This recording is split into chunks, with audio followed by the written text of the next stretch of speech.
الزول ما تناقشوا عيان. وبعدين المرة اللي فاتت جلدوه هنا وشهاب ما قصر معاه، مشى حلق صلع ولبس له شراب. أنا مراقبه ما تم ما بزول بعد انتهى الركن ما بزول يجيب معاه. يا جماعة الناس ما تضيع زمنها، لأن النبي صلى الله عليه وسلم قال مثل الجليس الصالح وجليس السوء كحامل المسك ونافخ شنو؟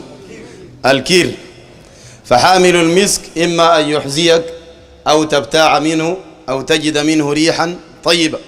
أصل ببيع الريحة دي واحد من ثلاثة: يدك هدية قال لك شيل استفدت، ولا اشتريت منه برضو استفدت، ولا كان مدك هدية ولا اشتريت بيقول لك هاك جربها. انت بتكون قاعدة وهو ماشي وبتكون شنو بالشم، هسي ده تجرب منه شنو عمك ده. بعدين في النهاية قال ونافخ الكير، واللي هو في ضرب المثل لجليس السوء قال إما أن يحرق ثيابك أو تجد منه ريحا أيوة منتنة، فده بتتضرر منه اللي هو جليس السوء. والناس الحمد لله الذي نظنه بإخواننا ليس لهم شك في دينهم، هذول ما عنده شك في دينه. دي مسائل متقررة ومسائل واضحة، أن الله تعالى هو الواحد المستحق للعبادة وحده لا شريك له، وأنه لا يدعى غيره ولا يستغاث بغيره إلى آخر التوحيد الذي ذكر جزا الله تعالى خيرا الإخوة. النقطة الثانية اتباع النبي صلى الله عليه وسلم، وأنه الذي جاء من عند ربه سبحانه وتعالى بالحق، وأنه دعا الناس إلى الخير فالواجب اتباعه. وكذلك الصحابة رضوان الله تعالى عليهم تركوا كل شيء من أجل ربهم سبحانه وتعالى. أنا داير أعلق نقطة أخيرة تعليق بسيط وبعد ذاك نختم به إن شاء الله تعالى، اللي هو على الجماعة اللي بيجوا بيا ديل ناس، لأنه في شباب بدأ راسه نضرب ما تشتغل بالحاجات دي. بيكون في 3 كيزان ولا صوفية دارين يعملوا لخبطة. أنا البلد دي سكنت فيها هنا دي، وكلنا الحمد لله الفتة من زمن الناس بتشترك 600 نص الجنيه ذاك الناس بتشترك فيه، هسي بقت 6 و7 وما بتحلك. صوفية كتروا وتاني قلوا، والكيزان كتروا وقلوا، والشغلة ماشية، وتلك الأيام نداولها بين الناس والله يتقبل. ففي بعض الكيزان بيحاولوا يسووا لخبطة، واحدين تانيين بيمشوا زي ما تبقى زي شنو، زي ناس الترمس في السوق العربي. واحدين الترمس بيكون فيه ضبانة كيس، بعد ذاك واحد بيكور يقول فيه ضبانة، في 2 بيجوا بكشفوا، تاني بعد شوية بيتلموا مجموعة، تاني جماعة اللمة بتبقى كثيرة، واحد تلقى طالع بفوق في شنو يا أخي ترمس فيه ضبانة ما ترمس. فأنت ما يكورج شنو سواء عملوها كيزان ولا غيرهم، فما تلتفت لهم، لأن ما دارين نتخبط في الناس، هاي نظلمهم حتى لو شنو على غير المنهج. فهذيل ما تشتغل بالجوطة دي. الناس ديل اللي هو ناس شكلهم زي شكلنا، دقن زي الدقن، إسبال ما قاعدين يسبلوا زينا. وإن كان هسه الدقن بعض المشايخ بدوا شنو يصلوا ليه تسويد، وسود الله وجهك سودة كذي، بس الله جاب سودة، انت محروق مالك سودة كذي تتسود فيها. عمك كبير هنا دي الله يهديه بيجاي في مربع 5 سود الله وجهك وإلى آخره، ومعاهم كذي وده بيجاي وإلى ونبز لا خلى لا خلى، وما بتحلك في النهاية. ودي ما قضيتنا معاك العظمى، قضيتنا الصحابة. فالناس ديل بيجاي تما يشطبوا راسك، ولك يا أخي والله ده السلفيين جونا بيجاي، وديل أنصار السنة، وديل بيقول لنا التوحيد، وديل بيقول لنا التوحيد. والحاصل شنو وفي شنو؟ الحاصل باختصار جدا الناس ديل بدوا دعوة إلى التوحيد في البداية زي ما ذكر الشيخ مقبل رحمه الله تعالى، من باب التاريخ وليس من باب الموازنات. الموازنات دي ما حاجة هسه الآن موجودة، بعد ذاك شنو أو حاجة في الشخص الاثنين. فدي اللي تغيروا في النهاية، بقوا الهدية. رئيس الجماعة الأول من الأوائل قال في برنامج أسماء في حياتنا، عشان الناس ما تقول لك أنصار السنة مالون الناس اللي غيروا الشغلة، وبعدين فيها حزبية وفيها مصايب ثقيلة جدا. احنا دارين انك تكون حر. الهدية قال في برنامج أسماء في حياتنا، الجزلي ذاك معاه، ولما ضحك ذاته قال والله بحليفته قال والله أنا بحب البرع، وفي قصائد جيدة. بعد ذاك جابوا قصيدة لأولاد البرع والبرع قاعد والهدية بعين. والله الذي لا إله غيره بحب. قال شنو؟ البرع قال بحبه. ورب العزة والجلال قال في القرآن: قد كانت لكم أسوة حسنة في إبراهيم والذين معه إذ قالوا لقومهم إنا براء منكم ومما تعبدون من دون الله كفرنا بكم وبدا بيننا وبينكم العداوة والبغضاء. بدا يعني ظهر، مش بدا من البداية، بدا يعني ظهر. وبدا بيننا وبينكم العداوة والبغضاء أبدا حتى تؤمنوا بالله وحده.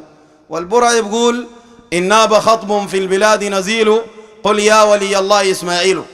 ويقول مصطفى عركينا مع ودعلي المكروم وتتى الفلات القلب العود مفهوم. وقول كباشي كم أدى ولد في كل بلد كم حل عقد كباشي يربط ويحل في كل محل كباشي المتوكل لأمر يكل كباشي من غير مس وتفل كم أدى طفل كباشي. ده منو؟ ده برع القوم. صوفية اختحي براس وينادوا في الشيوخ أبو العباس منادي وما بعرف ساكن فاس. هذا أنا كلها جايبة.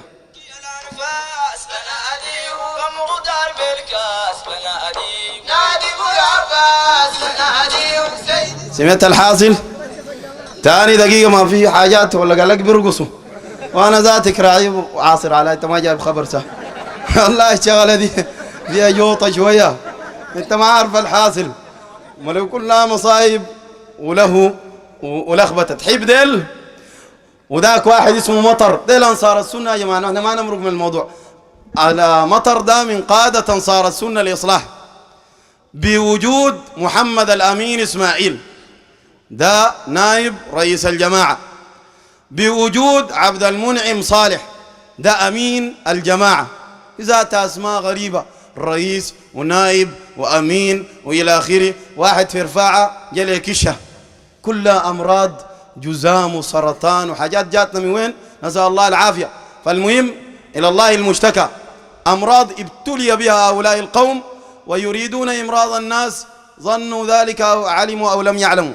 جابوه بغادي واحد برضه ده في رفاعة قال اسمه عبد حمدته، ما صلاح حمدته ذاك، ده عبد حمدته.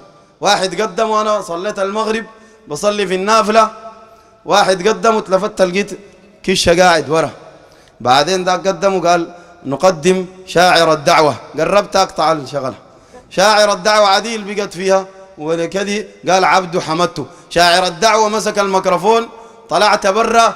شاعر الدعوة قال لهم من فوائد هذا الحديث، حديث ابن مسعود رضي الله عنه، إنه حرام، ما بجوز تقول لزول يا كافر ولا يا فاسق أو يا مبتدع. قال والرسول عليه الصلاة والسلام ما حصل قال لأبي لهب يا كافر ولا قال لأبي جهل يا كافر. يا ناس كلام ده.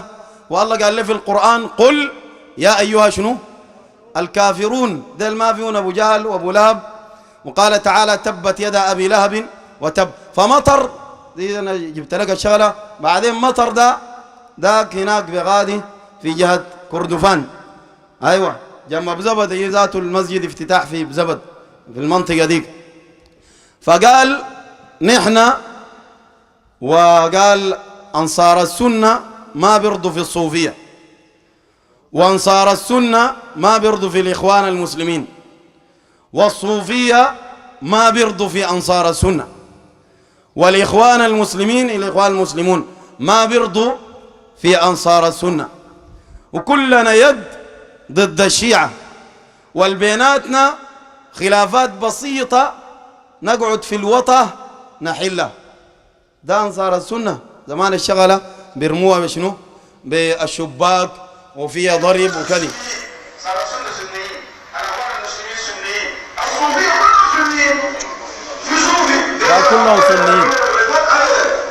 صح ولا خلافات بسيطة نقعد في وطة نحلها، لكن هي واحدة. ما نقعد في الصوفية ولا نقعد في الأخوان المسلمين، والأخوان المسلمين والصوفية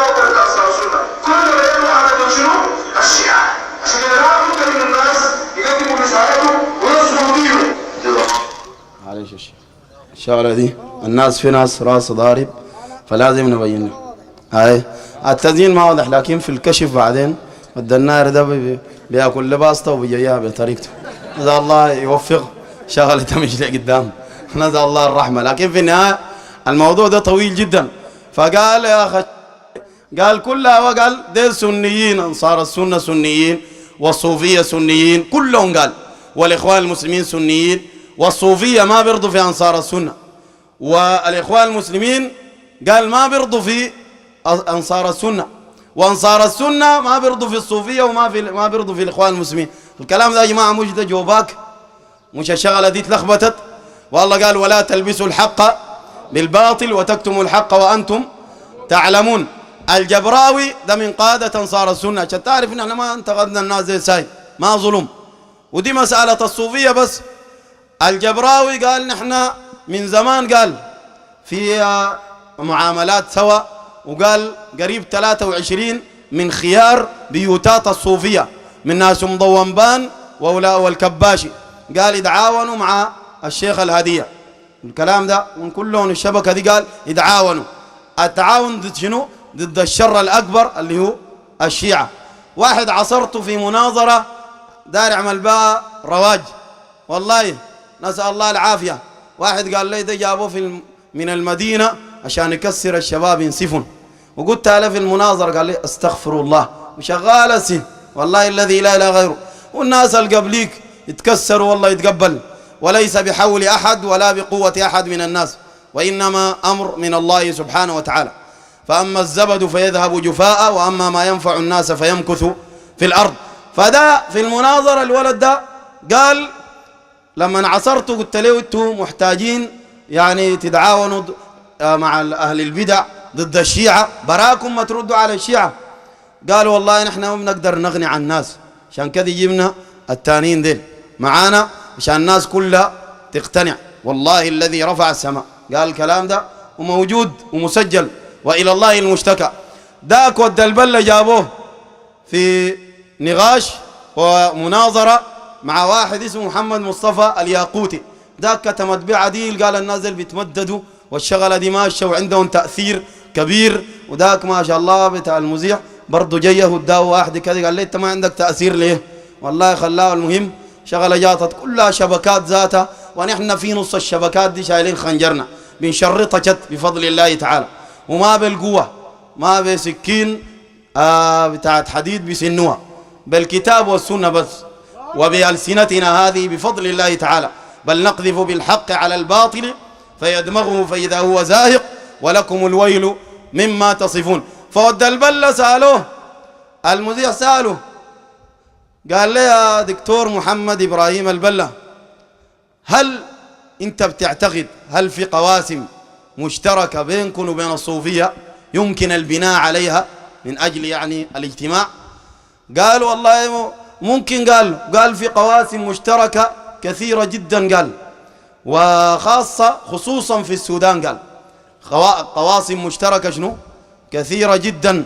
داك بغادي الصوفي قال له الأخطاء اللي بقعوا فيها الصوفية بقعوا فيها الجهلة يعني الأتباع، أما الأخطاء اللي بقعوا فيها ناس كنيتو بقعوا فيها الكبار، وما بأخطاء ذاته ما بعصمة عند الكبار، لكن ده أشياء كلها هم ملخبطين فيها، وكلها في النهاية من باب الافتراء وإلى آخره، والخطأ نحن بنرده. فقال الأتباع بتاعنا الصوفية هنا اللي بقعوا في الأخطاء والجهلة، مع إنه البرعي وإن كان الكلام ده ود البلة ما عارفه، دي ذات مشكلة كبيرة جدا. البرعي بيقول كباشي كم أدى ولد في كل بلد كم حل عقد إلى آخره والأبيات التي تذكر. هل البرعي من أتباع الصوفية ولا من القادة؟ ده من الجهل الصغار ولا من القادة؟ يا أخي ده من القادة. عبد المحمود نور الدائم بتاع النصرة العلمية ده من القادة ولا من الأتباع؟ ده قال في النصرة العلمية قال الشيخ عبد القادر الجيلاني، ده مصلبطين فيه طبعا وكذابين، قال الشيخ عبد القادر الجيلاني في النصرة العلمية، قال الملائكة عندهم شيوخ، والجن عندهم شيوخ، والإنس عندهم شيوخ، وأنا شيخ الكل. انت فهمت كلامه؟ قال الملائكة عندهم شيوخ، هاي قال والجن عندهم شيوخ والإنس عندهم شيوخ، وأنا شيخ الكل. شيخ الكل يعني كل شنو؟ كل الحاجات، كل الناس ديل، كل الأشياء دي كلها قال هو شيخه. ده في النهاية. وجاب قصة قال بواب باب، قال باب تطور الأولياء، الولي بيتطور. قال فأحيانا تدخل على الولي فتجده شيخا، وأحيانا تدخل عليه فتجده حنشا، والله كاتبة كذا، وأحيانا تدخل عليه فتجده يعني حيوانا مهم فيه غيره. يعني الشيخ انت ممكن تخش تلقاه راجل، بعد شوية تخش تلقاه حنش، مش شرح حنش دي بطريقتك، بعدين تاني بعد شوية تخش تلقى الشيخ بقى عايم في طشت، بقى بطة ولا حاجة تاني، بعد شوية تلقاه بقى عتوت، بيتطور. قال كاتبة زول ده قال الشيخ بيتطور. بعد ده قال تاني من الكرامات، قال واحد اسمه عبد الرحيم المغربي، هو في ترجمة الطبقات اسمه عبد الرحيم علي المغربي. قال ده من كراماته أنه حكي أنه كان جالسا مع طلابه. ديل الناس اللي بيقول الكلام ده ديل أتباع للصوفية ولا قادة؟ ديل قادة يا ناس، ود البلة بيقولوا له في الكلام ده، وكلها مصايب وابتلاءات، والشغلة دي مستمرة من أنصار السنة ماشيين في الشغلة دي. ده عبد الرحيم ده قال جالس في حلقة، قال فنزل شبح من السماء، وفي رواية شيخ، الاثنين مكتوبات كده، واحد مكتوب شبح شالوا نقطة من تحت ونقطة من فوق، واحد مكتوب شيخ ادوها نقطة تحت وادوها نقطة شنو فوق، وبين نقاط احنا بنجيبهم بنخليك. والله ده قصة معانا، والموضوع ده طويل جدا، جايين كوركو بجاي ويا فلان ويا علان وما بنخليكم ذاته وما بنخليكم، بس بعد ننتهي ان شاء الله بنديكم بالرفرف. والتاتشرات الجايه الجديده ان شاء الله فيها حاجات قدام، كان وحله الاربع على ساتك بترمي حاجه كده بتجر شغله دي ما شاء الله يتقبل. ناس عجيبين والله الذي لا اله غيره، يجوك بيجاي وبيغادي الحكمه والادب والشنو، بيغادي يدفرك. دفروني انا كنت ضعيف، مشيت الحمد لله شربت مويه زمزم وجيت عاتي، والله بعد ده تدفر تشوف حاجه، تلاقينا ضعيف استقامه حاجات، نزل الله يقيف على قدام. فالموضوع طويل، فلذلك الموضوع ده فقال لك الزول اللي قاعد في الحلقه نزل شبح من السماء. قال بعد فتره قال الشبح صعد، فقال الحاضرون للشيخ ما هذا يا شيخ؟ قال هذا ملك من ملائكة الله تعالى، وقعت منه هفوة فجاء يستشفع بنا إلى ربه، فشفعنا له عند الله فقبل الله شفاعتنا فيه. ملك قال غلط في السماء، ده في كتاب النصرة العلمية. وشوف ده دار يكحلها عماه مرة واحدة، دار ينصرها لخبتها مرة واحدة، ودي كلها مصايب وبلاوي. وبرضه واحد قال قوموه من قبره اللي هو ما راضي من ولده، برضه قوموه. وديك بتاع انسراج السالكين قال الشيخ قال الله ملك الكون، اللي هو الطيب البشير، قال الله ملك الكون 33 سنة، قال ما نقص منه جناح بعوضة. الكون ملكوا للشيخ ونحن قاعدين، وقال يعني قاعدين في الكون، مش نحن نقصنا جناح بعوضة، ما نقص. هو الجندي بيموت كل يومين ولا ثلاثة، ما شايفه بموت بتلقى ميت براو، ودو جناح بعوضة قال لك ما نقص، ملكوا الكون. فالصوفية معاه ضلال دي، أنصار السنة الآن الشغلة بقت، والكلام ده هم كشفوه. واحد من قادة الإصلاح بيجي بكورك بيجاي، ده صاحبه بيجي بكورك بيجاي، هنا الاثنين في اجتماع جابونا منا وفارقنا الشغلة دي الله يتقبل. جابونا في اجتماع قالوا نحن إن شاء الله بعد 25 سنة خطتنا نمسك البلد. البلد تقول فاكة غنماية زاي، قال بعد 25 الخطة ال25، قال نمسك البلد. زول دار يمسك البلد يا ناس، ولو دار تمسك ليه؟ والله دار نصلح. هو التأسي الشغلة بدأت تخليها تمسكها وعربية قدام وموتر ورا ولا موتر قدام، تاني بتفكر في إصلاح، ولا تاني بتبقى الجاسفة بيجاي وبيجاي، والموضوع ده طويل واللخبطة كثيرة. فهذه الصوفية. الآن مات شيخ الصوفية قبل فترة اسمه الجيلي، انصار السنة مشوا عزوه، مشوا هناك مشوا عزوه. الترابي مات، ده الرؤوس الضلال يا ناس، الزول بعاديهم ويتقرب إلى الله بعداوتهم، لأنه زي ما من الدين تصلي من الدين عقيدة يسمى الولاء والبراء، أن تحب في الله، زول حبيته في الله الله بيديك حسنات، ده أبغضته في الله الله برضه بيديك حسنات، دي في أجر. لا تجد قوما يؤمنون بالله واليوم الآخر، الآية يؤدون من حاد الله ورسوله إلى آخر الآية، ذكر أخونا وبكر قبل شوية. الترابي مات بعد اللخبطة بتاعته دي كلها، عذاب قبر ما بوليك والى اخره، علامة الساعة صغرى كبرى كله دي كلام ساي ونزول بعد الاشياء دي كلها. مشى مندوب من انصار السنة، واحد فيهم مشى باسم الجماعة ومشى عزة هناك وقال دي شخصية وكذي لا تتكرر، قال شخصية إسلامية لا تتكرر، ولعله صدق أنها لا تتكرر في الضلال، لكنه قال من باب شنو؟ المدح وليس الضلال. لما الجماعة كبروا الله أكبر، والله ده أنصار السنة، الكبير ذاته فيهم وليس فيهم كبير. إسماعيل ما شاء الله ناس الصادق، ما ناس جوبك والشغل يا ناس، هسي تسألوا تقول له انتوا ليه سميتوا أنصار السنة؟ لك تميز من أهل البدع. طيب ده لسه ما جاوبتها معاهم، شغله دي ما لميتوها سوا، فدي كلها لخبطه وهوس ولف ودوران، وعندهم تناقضات كثيره ونحن ردينا عليهم وما زال الرد ان شاء الله تعالى. فانت في نهايه المطاف اعرف انه الدين ده توحد الله، اتبع الرسول عليه الصلاه والسلام، تشق دربك تبقى حر، مش تسمع هنا المنتدى ده عرفت التوحيد بعد يومين ثلاثه تلقى الجماعه بغادي برضو شغالين، تجي وانتوا كيف؟ والله نحن تمام، لكن في اجتماع هنا في كشومة مرة جابوني أول ما بدت الخلافات دي، قلعوني من هنا في كلية أصول دين شغالين ركن، قال لي بعد ده والله في اجتماع وجمعنا الطلاب كلهم في كشومة وجايبين الهواري، والهواري اعتذر ما جاء، وذاك أنا ما شفته يوم في حلقة في السوق شغال عرقان، والله الذي لا إله إلا هو، ولا شيخ كبير من المشايخ ده إلا واحد وضله مرق مرة واحد، المهم ضله، والثاني ذاك جاب له كذبة في المنبر 7 مليار وما مليار، ده اللي شفتهم في الحلقات. المهم فده قال الهواري ما جاء، تعالوا يتكلموا، مشيت اتكلمت مسختها عليهم ذاته، والله بقيت لهم زي الطابور الخامس، وانا الله يتقبل كنت صادق معاهم، قلت لهم يا جماعة هم كانوا بيردموا الشباب ديل ويردموا فيهم وكذي إلى آخره، بعد ذاك جابوني أنا ولمون شت شباب، بعد ذاك أنا بديت أتكلم وإلى آخره وكذي، قلت له يا جماعة أنتم مش قلتوا الزول ما يتكلم في الكبار والشباب ديل يتكلموا في الكبار؟ هاي انتوا يا جماعة القاعدين ديل كلهم طبعا كلهم طلاب جامعات، أكبر انتوا قلت لهم ولا مزمل؟